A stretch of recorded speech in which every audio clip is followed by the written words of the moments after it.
Hello, everybody. It is Monday in Pittsburgh, Pennsylvania. My name is Adam Bittner, Assistant Sports Editor for Multimedia at the Pittsburgh Post-Gazette, joined for our Penn State NFL Draft preview by Joel Haas, our Penn State insider, also of the Daily Collegian.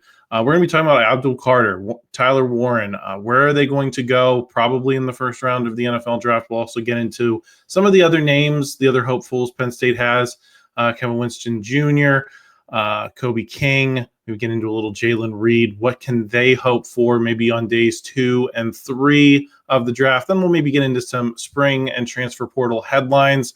Haven't been doing the Penn State podcast every week because it hasn't been a super newsy winter, but excited to chop it up with Joel here for a little bit.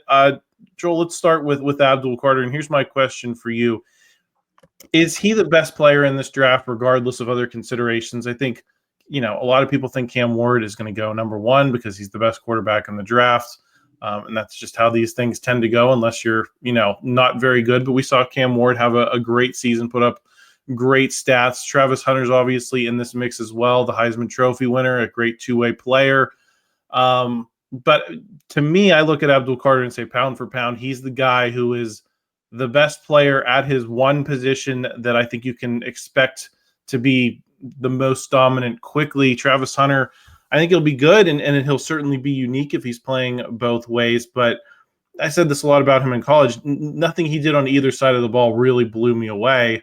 It was just the fact that he was able to do so much that made him a special and unique player. So do you look at Abdul Carter against those two and say, regardless of what teams might need, whatever, that he is the best talent available to any team in this NFL draft? It's tough. I mean, Carter definitely believes he's the best in the draft.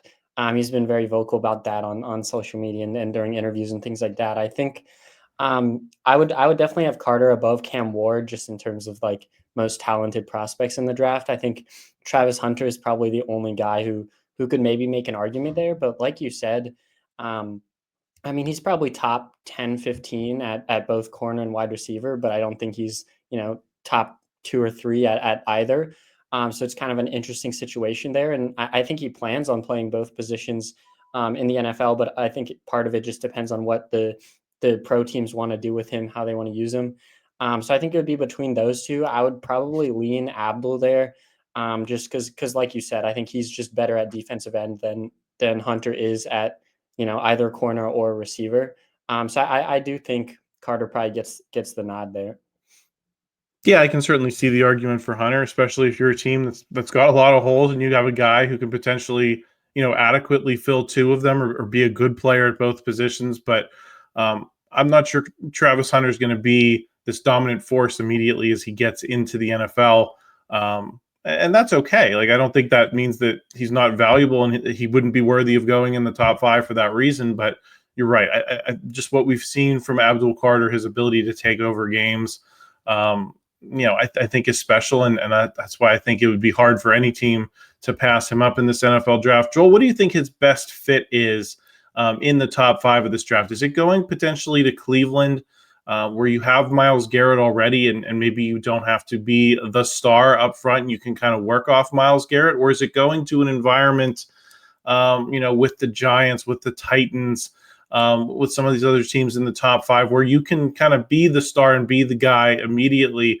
I think Abdul Carter has that star energy, and he can certainly, step into that role, I think, for some of these other teams. But it's also hard not to imagine how, easily he could start his career if other teams have to worry about him and both Myles Garrett. Yeah. I think it's interesting because I think just because the level of talent that he is, he would pretty much start at, wherever he goes. So in terms of best fit, I mean, he could fit in with any team, but I like what you talked about with the Browns having potentially that dynamic duo with him and Garrett would be, pretty formidable. I think the Giants even have a lot of talent on that defensive line and that front 7 as well. So if you kind of add Abdul Carter to the mix, that makes a really great group there. And obviously, I mean, we even saw it this past year with Abdul playing alongside Dennis Sutton, who is, a great talent who's going to get selected pretty highly in next year's draft. We kind of saw how they worked off each other, and it made it tough for the offenses to try and block both of them because, you only have one tight end, one running back that can help maybe chip, but you can't have them on, both sides, things like that. So it's kind of pick your poison. And I think we could see a similar situation if he does land with the Browns or Giants. So I think that would really allow him to shine. I mean, he would obviously be surrounded by other great pieces. He wouldn't necessarily be the focal point, at least not right away as a rookie, but having those other guys around him would open up more opportunities for him for sure. Where do you think he ultimately does settle in this top 5 when you add those other considerations? Tennessee probably wanting a quarterback, that probably going in the direction of Cam Ward. The Giants, I think Travis Hunter there would be a very buzzy player. So that seems like a good fit for Travis Hunter. And that kind of leaves me with the Browns as kind of the odds-on favorite to land Abdul Carter. Do you see it playing out differently at all, or is that the likely narrative there? No, I think the Browns makes a lot of sense for a lot of reasons. I mean, obviously they could use another defensive end there, and obviously, like we just talked about, have kind of that dynamic duo. And obviously that's kind of the range that you're looking at. It's hard for me to see Carter falling out of the top few spots. And like you mentioned, Titans are probably gonna stick with Cam Ward. It seems like the writing's kind of on the wall there, just given like the visits and the interviews that they've had set up with him. Seems like they're very interested there. But I would pencil in Abdul Carter at number 2. Yeah, I think that seems like the likely spot, even if I think we both agree he's probably the best player in this draft. Let's talk a little Tyler Warren. His stock feels a lot more elastic to me, Joel. I've seen him go as high as the top 5. I've seen him drop into the low teens, rarely to the 20s, but I have seen mocks that have him falling that far. How do you think teams are going to value the diverse skill set that he showed last season with Penn State, in terms of how it translates to the NFL? Is it something teams are going to value, or is he going to have to make his case to these teams based on what he is as a tight end primarily? Because it just seems hard to imagine that some of the ways Penn State used him last season are going to be applicable to, the pro game. Yeah, I mean, I don't think any pro teams are going to be asking him to pass the ball very often, or maybe make a pooch punt here and there. But regardless, I think his versatility does make him a weapon. It's arguably his best attribute, and makes him very difficult to defend. Especially, I think a lot of teams would consider using him in like 4th and 1 situations, just running the ball up the middle. Penn State did that a few times and had some success with that. So I do think that definitely helps his case. Yeah, I just think that's his biggest weapon, and even off the field, I think he's an unimpressive guy. I think back to even last year, I believe it was Penn State's Lift for Life event, where the players lift in an attempt to raise money for cancers and rare diseases and things like that, and research. And at the event, they allow fans and families to come in and kind of watch the event. And a lot of the little kids like to yell at the players to ask for autographs and things like that. They're all yelling at like Drew and some of the bigger name guys to come over and give them an autograph. And a lot of the times the players, you can see them kind of, side eye the kids. They notice it, but they don't want to come over and sign every autograph they get asked to sign. But Tyler Warren was kind of different. And I keep thinking back to that moment. A little kid yells out to Tyler Warren for an autograph at this event. And then Warren walks over and signs his autograph. But as Warren comes over, a whole crowd kind of develops because everyone sees him coming, and he stays there and signs every autograph. And that's just something that sticks in my mind that kind of speaks to the character that he is. So I think especially during these pre-draft interviews with teams, I think he's going to be an impressive guy that a lot of teams are going to fall in love with, that paired with obviously the on-field talent. So for me, it's hard to see him falling below 14. I think that's a very common place that I've seen him get mock draft to the Indianapolis Colts, because obviously they needed tight end pretty desperately. They had kind of a tight end by committee last season where they had a couple guys with like 150 yards, and that was it. So they're in desperate need of a tight end. They didn't make a move this offseason. It'd be really hard for me to see them passing up on Tyler Warren if he gets to them. So I think 14 is kind of the bottom.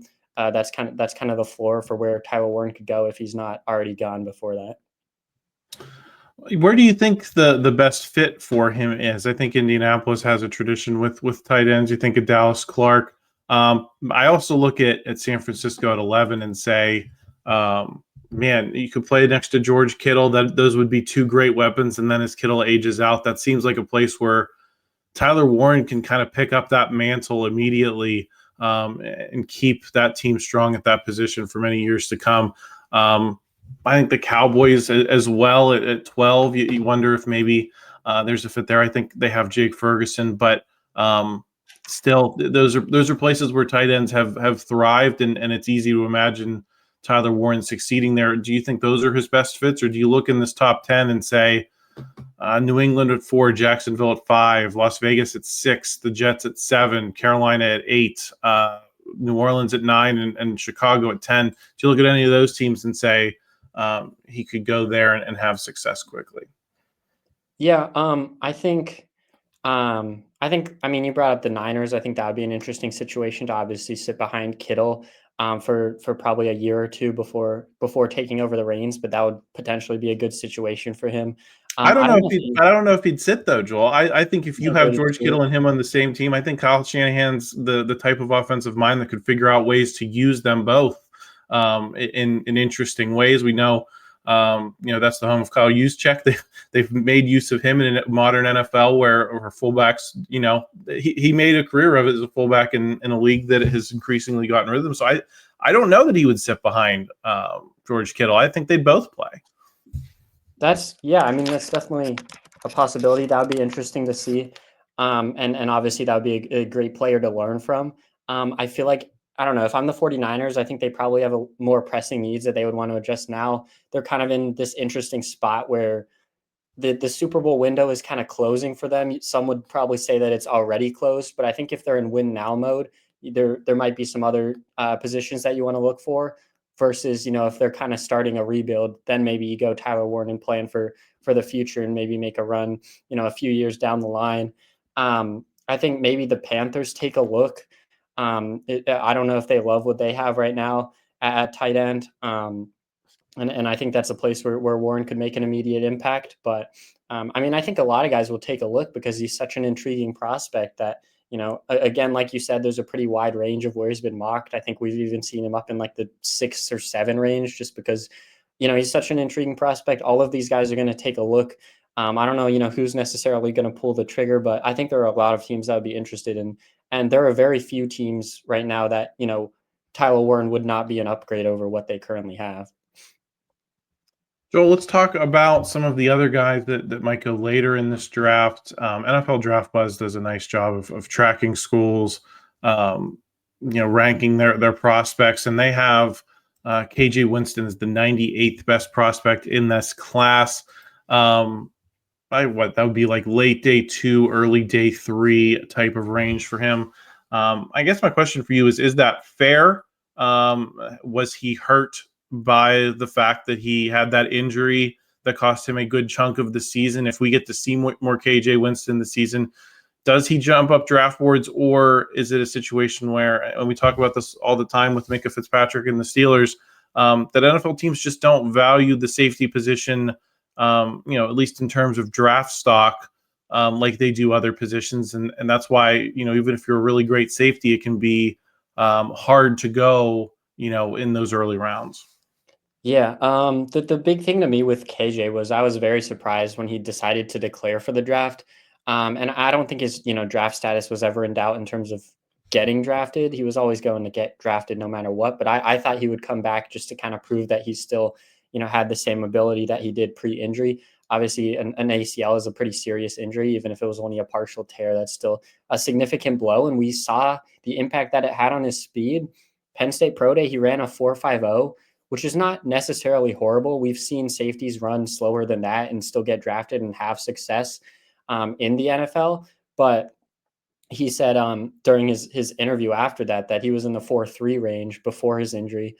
He said he had hit 4.44 after getting injured and then ended up with a 4.50 at Pro Day.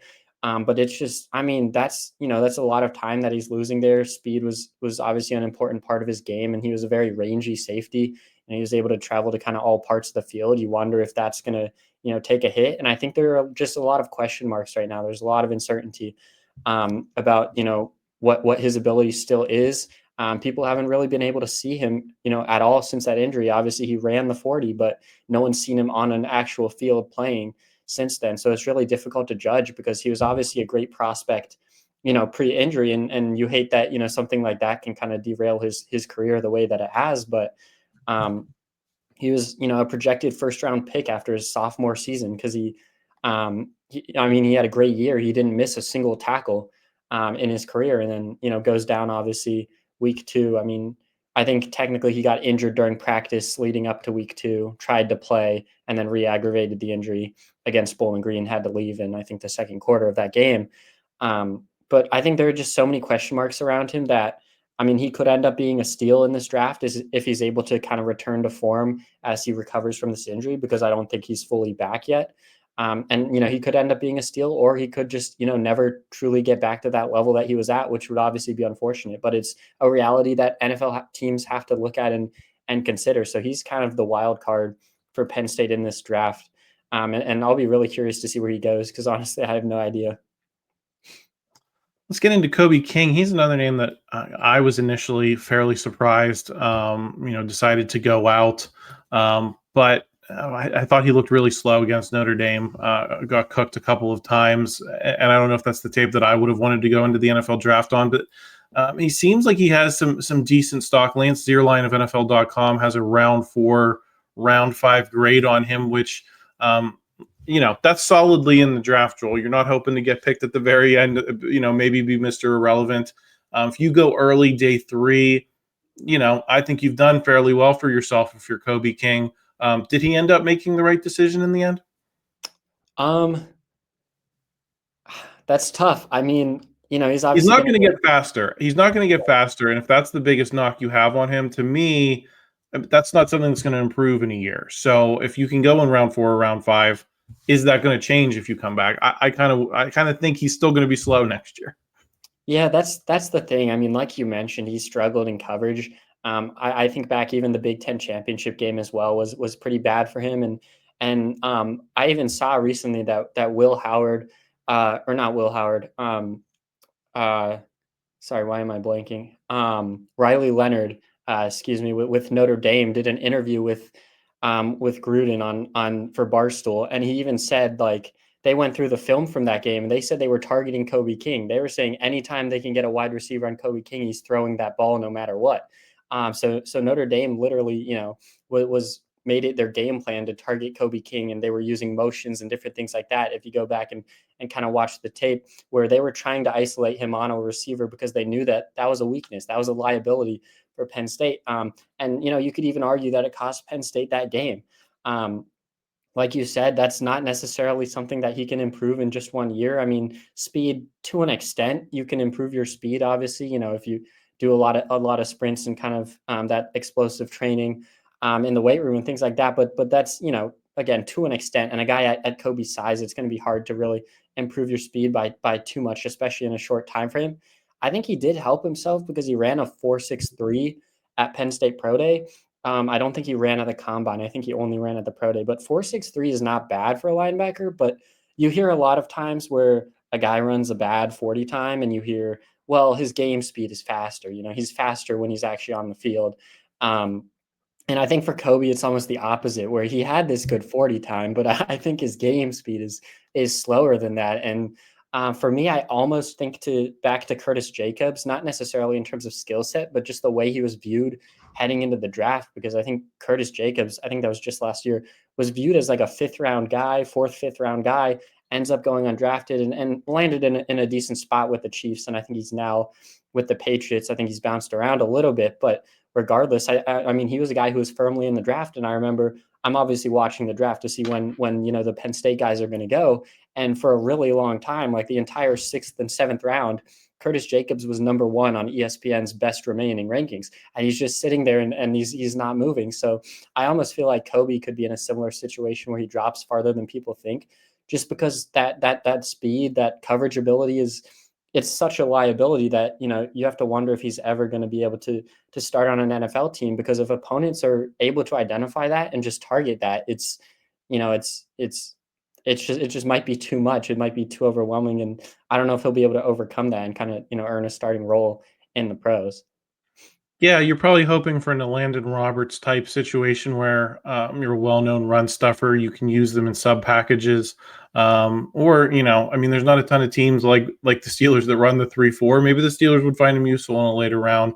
Hard to tell. So we'll definitely keep an eye on Kobe King.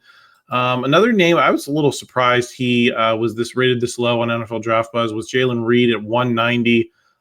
That's where you're getting into the range of, maybe you get drafted, maybe you don't. He's a proven playmaker, obviously suffers in terms of, what we were just talking about before with KJ Winston, that teams don't value safety super highly, which means they're often looking for them on, day 3 as a starting point, unless you're really, really good. Do you think he figures out a way to hang around in the NFL, or does he have a trajectory more like Marcus Allen, another really popular safety for Penn State fans who made a lot of plays at the college level, but just never seemed to make it translate to the pro game? Yeah, that'll be interesting to see. I think he's a unique situation where this was definitely the right choice to declare for the draft. I think he had one more. I think he had a COVID year if he chose to use it and didn't. But I think he made the right choice just because he had so much production this year. He was Penn State's leading tackler. Almost had 100 tackles. Obviously, they played 16 games, so that doesn't mean as much as it might have in previous years. But still, 98 tackles, 3 interceptions, and the pick 6 against Wisconsin, which was obviously huge. He had a late interception against USC to kind of help, keep Penn State in that game. So you think back to kind of some of those moments. I almost think some of those are just kind of right place, right time situations where the quarterback just doesn't see him at all. I don't necessarily think he's, making these insane athletic plays to kind of come down with those interceptions. I think the ball just kind of came to him, and credit to him for catching it and running it back against Wisconsin and things like that. But I think some of his stats were just kind of based on, him, again, right place, right time. I think he does a good job of positioning himself where he needs to be, reading the quarterback's eyes and kind of drifting to, where the ball is going to go, whichever side of the field, and being in position to make a play. So I think that's kind of his strength is just that game IQ of kind of knowing where to be. I don't think the athletic traits necessarily jump out to you, but I think he's a guy that's, smart enough to kind of catch on, learn a defense, and just play a smart game of football that, he's going to do what he needs to I think he can have a pretty lengthy NFL career just based on that. I don't think his ceiling is necessarily super high. I don't think, he's going to find himself as, a top 10, 15 safety in the NFL by any means, but I think he can stick around and, be a serviceable starter for a while. And we'll keep an eye on him. Joel, wrapping up spring practice up in Happy Valley this week. The spring game is Saturday. Any takeaways for you thus far? Any headlines? I feel like it's been a fairly quiet spring for Penn State. I know that they've wanted to ramp down the work a little bit, considering what you just mentioned. They played 16 games, went on a long run. Don't necessarily need to be burning people out now. Anything standing out for you? No, I think as far as spring games go, you never want to read too much into it. And I don't think we're going to learn a lot. Franklin has also said multiple times now that it'll be a non-traditional spring game, whatever that means. Probably just means that, we're not going to learn anything at all. The starters will probably be pulled after a couple plays, things like that. So, I'm not expecting to really gather much information from that game. I mean, obviously I'll be there and I'll be tweeting about it and writing stories about it and trying to extrapolate from the small sample size that we do get. But I think my biggest takeaway is honestly, I think we get more information just from going to practice and kind of watching what we see from those guys than anything that we could get from the spring game. But obviously it'll be a good look at some of the transfers and how they're kind of meshing with Penn State. I think that's what people are most interested in is just seeing those new faces and how they perform. They'll be in Beaver Stadium for the first time and in front of fans, probably with a limited sample size of action, but still, I think, that'll be something to at least watch. You mentioned the transfers. I think Devontae Ross, Kyron Hudson, the two names at receiver that, when we recorded the podcast shortly after those guys committed, we said, okay, that's a nice start. These are guys that, might have some upside at Penn State, but I don't think we looked at either one and said, okay, they've got it figured out. Certainly not to the degree that we said that about Julian Fleming a year ago. I think there was a lot more confidence in him becoming a big piece of the offense. than necessarily with these two guys. And we know how things worked out with that. I think you mentioned at one point, though, that maybe I'm a little too down on the whole transfer receiver situation, because as many examples of you have of them not working out, Julian Fleming, Dante Cephas, you have a Mitchell Tinsley. And I think if either one of these guys was a Mitchell Tinsley, you'd have loved to see Penn State get another shot in the Orange Bowl against Notre Dame last year with even a guy as good as Mitchell Tinsley.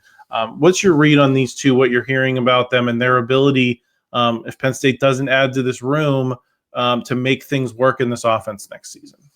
Yeah, we've seen this year. We've actually gotten to see some one-on-ones from our limited viewing window. In the fall, we got about 10 minutes, and a lot of it was the ball security drills that we see over and over again. So we've gotten a little bit more access this spring, which has been nice to see. And like I said, some one-on-ones. So we have seen, Devontae Ross and Kyron Hudson kind of going against some of these Penn State defensive backs who are, quite frankly, among the best in the country. And I've been pretty impressed. Devontae Ross, to me, the first thing that stands out is he's small, man. Like he just looks very small out there compared to a lot of the other guys that he's around, but he is very quick, and he's not just fast, but he's quick as well. Like when you look at the footwork, the choppy steps, things like that, you can easily see how he's able to create that separation and shake guys loose. We see him being used in motion, things like that. There are a lot of plays where, it's just a little pitch to him in the backfield, going in motion. And I think Penn State will use that in games a lot this year to utilize his speed. And when he is going downfield, it's a lot of the short stuff, little crossers, slants, things like that. But he definitely has been able to get separation. I think of one rep against Zachy Wheatley where it's just a quick step. He cuts across the field and just completely loses Zachy, who's, one of the better safeties in the country heading into next season. Kyron Hudson, to me, I think we actually saw some pretty poor reps from him. Sometimes where he was just getting kind of blanketed by defensive backs. And I think that's kind of to be expected, because that's his play style, is he's not necessarily going to get open. A lot of his catches last year were contested, and that's kind of his specialty, is coming down with these difficult catches. But we know that, who Drew Aller is as a quarterback. He's not going to take these unnecessary risks. That's why he's been able to keep his interceptions so low. So I almost wonder how many times is Drew actually going to pull the trigger and throw to Kyron Hudson, because he has that, contested catch ability, but Drew doesn't like to throw up those kind of 50-50 balls. So I wonder, how many targets he's necessarily going to get this year.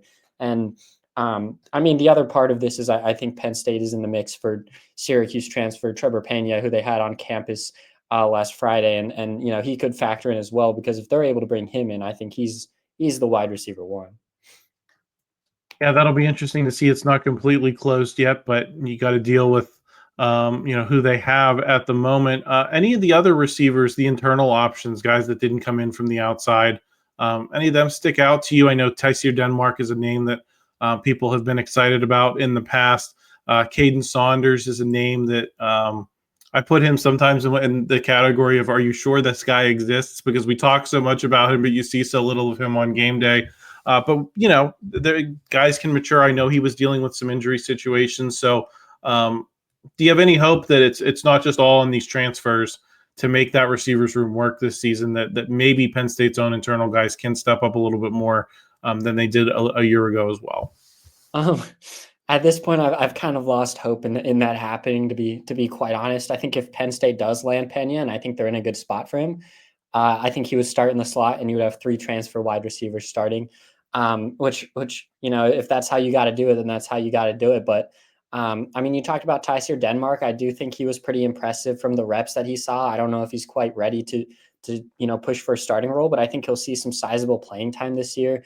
I think for Caden Saunders, it's an interesting situation, because he was a 4-star top 100 recruit, came in with a lot of hype. He was always on the smaller side, at I believe 5'10", somewhere around that range. I think I honestly kind of just view Saunders as a one-trick pony, where he's very fast, and that worked in high school when you're able to just blow by these defensive backs and, hit that big play. But once you get to college, you have to have something else. You have to, either have some physicality or some great route running or something. And I think he's just lacking in a lot of those departments. I think he really just has his speed and tries to rely on that. But we've seen it a lot, even during his reps. A lot of it is just go balls. He just likes to run down the field as fast as he can. But, he doesn't have much else in his bag that he can go to when that's not working. And a lot of the times he just gets out physical. When defenders are playing press, he's just too small to kind of fight back. And he stumbles a lot, things like that when he's running his routes. So when you can't match up physically with these defensive backs, even your speed kind of gets shut down because you're just getting shoved to the ground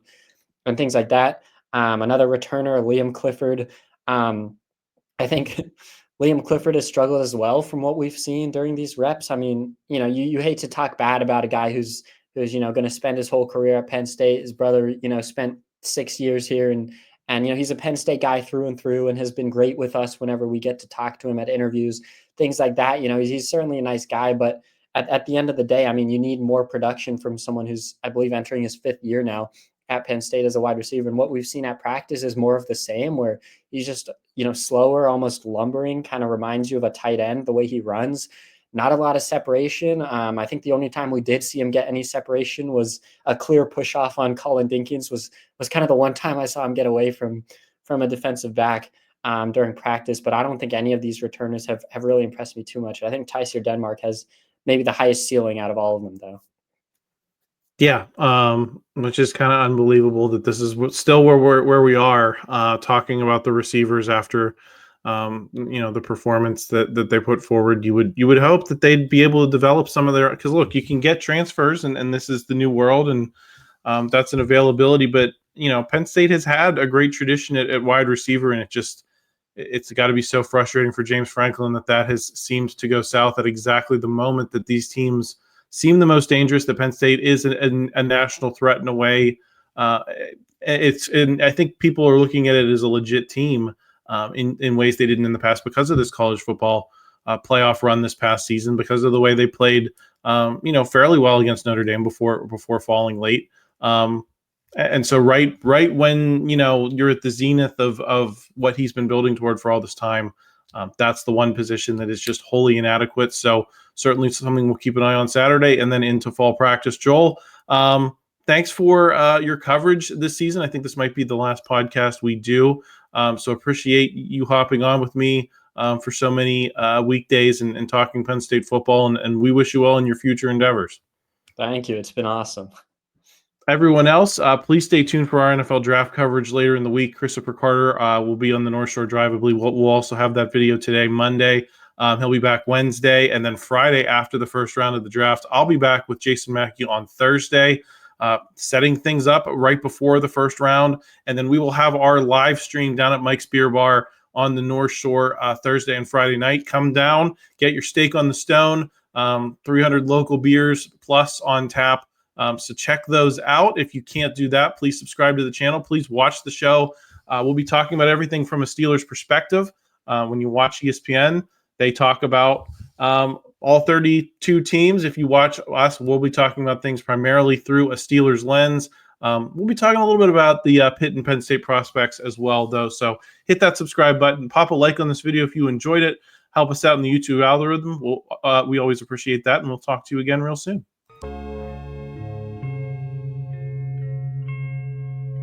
Thank you for checking out this content from Post-Gazette Sports. If you watch this video on YouTube, please like the video and subscribe to our channel. For all of the sports coverage the Post-Gazette has to offer, visit post-gazette.com.